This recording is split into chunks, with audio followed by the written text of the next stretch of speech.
আমার মা যখনই বাড়িতে এই ডিমের ঝোলটা রান্না করে তখনই কিন্তু দুবেলার জন্য রান্না করে, কারণ একবেলায় কিন্তু খেলে মন ভরে না, তাই দুবেলাই দরকার হয়। দেখো কতটা লোভনীয় হয়েছে দেখতে, ধোয়া ওঠা এরকম গরম গরম হাঁসের ডিমের ঝোলের সাথে গরম গরম ভাত খেতে কেমন লাগবে একবার আইডিয়া করো তো। আমি বুঝতে পেরেছি তোমরা ভীষণই পছন্দ করবে, সেটা জানাই কথা, আমিও ভীষণ পছন্দ করি। আজকে এই রেসিপিটা আবারও তোমাদের সাথে শেয়ার করছি। অনেক বন্ধুরাই আমাকে বলেছিল এই হাঁসের ডিমের ঝোলের রেসিপিটা আবার শেয়ার করতে, তো ফাইনালি আজকে আবারও শেয়ার করছি। পুরো ভিডিওটি দেখো, আশা করছি তোমাদের ভীষণ ভালো লাগবে।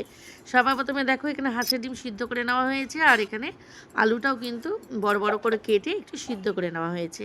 এবার নুন, হলুদ এবং লঙ্কার গুঁড়ো, সামান্য পরিমাণে সর্ষের তেল দিয়ে ভালো করে একটু সমস্ত মশলাটা যেটুকু মশলা দিয়েছি, নুন, হলুদ, লঙ্কার গুঁড়ো, নুন এবং সর্ষের তেল, আলু এবং ডিমের সাথে ভালো করে একটু মাখিয়ে নেওয়া হচ্ছে।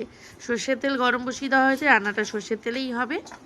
এবার সর্ষের তেলের মধ্যে সবার প্রথমে হাঁসের ডিম, তারপরে আলুটা ভালো করে লালচে করে ভেজে তুলে নেওয়া হবে।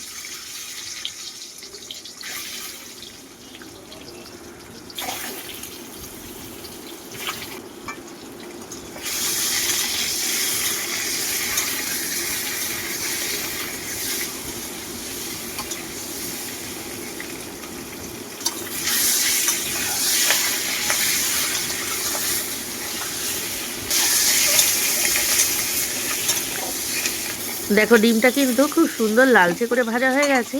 এবার একটা প্লেটের মধ্যে তুলে নেওয়া হচ্ছে। এরপর কিন্তু আলুটাও একটু ভেজে নিতে হবে লালচে করে, কারণ আলুটা তো আগের থেকে সিদ্ধই আছে, তার জন্য লালচে করে ভেজে নিলে আবার একটু যেটুকু সিদ্ধ কম আছে সেটাও কিন্তু হয়ে যাবে।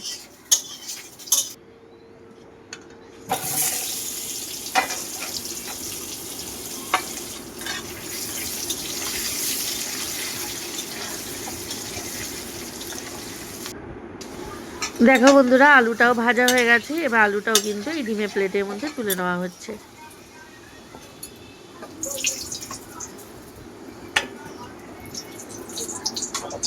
এবার কড়াইয়ের মধ্যে আবারও কিছুটা সর্ষের তেল দিয়ে তেলটা গরম করে একটা তেজপাতা দু টুকরো করে দিয়ে দেওয়া হচ্ছে।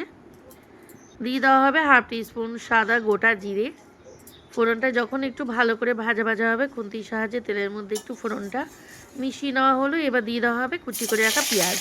পেঁয়াজের পরিমাণটা একটু বেশি দেওয়া হচ্ছে। পেঁয়াজটা যখন হালকা লালচে করে ভাজা হয়েছে দেখো, সেই সময় দিয়ে দেওয়া হবে স্বাদ অনুযায়ী নুন, হাফ টিস্পুন মতো হলুদের গুঁড়ো, হাফ টিস্পুন ভাজা জিরে গুঁড়ো, হাফ টিস্পুন লাল লঙ্কার গুঁড়ো,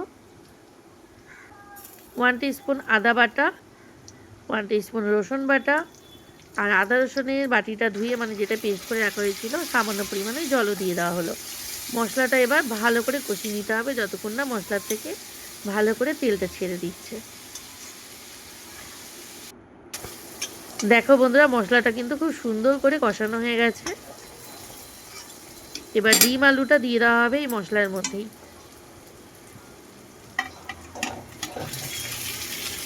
ডিম আলুটা দেওয়ার পর কিন্তু 1 মিনিট ধরে একটু ভালো করে কষিয়ে নিতে হবে, যাতে এর মধ্যে খুব ভালো করে নুন মশলাটা ঢোকে, তার জন্য। এটা যদি তোমরা চাও আরও 2-3 মিনিট মতো কষিয়ে নিয়ে কিন্তু এরকম কষা কষাও গরম ভাতের সাথে খেতে পারো, সেটাও কিন্তু দুর্দান্ত লাগবে। কিন্তু আজকে যেহেতু আমি গ্রেভি করব, তাই গরম জল বসিয়ে দিয়েছিলাম, সেই গরম জল রান্নার মধ্যে দিয়ে দিই।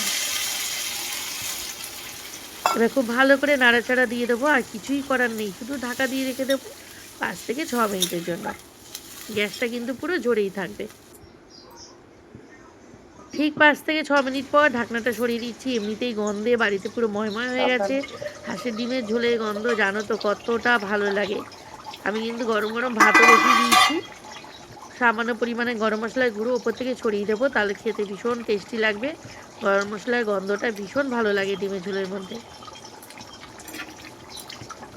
তোমরা চাইলে এর মধ্যে অল্প একটু ধনেপাতা কুচিও দিতে পারো, তাহলে কিন্তু গরম মশলার গুঁড়োটা অ্যাভয়েড করো। রান্নাটা পুরো কমপ্লিট হয়ে গেছে। তোমাদের কেমন লাগলো বন্ধুরা তোমরা কমেন্টস করে অবশ্যই জানিও। ভালো লাগলে যে সকল বন্ধুরা ইউটিউব থেকে দেখছো চ্যানেলটাকে অবশ্যই সাবস্ক্রাইব করো, লাইক কমেন্ট শেয়ার করো। যে সকল বন্ধুরা পেজ থেকে দেখছো পেজটাকে ফলো করো, লাইক কমেন্ট শেয়ার করো। টাটা।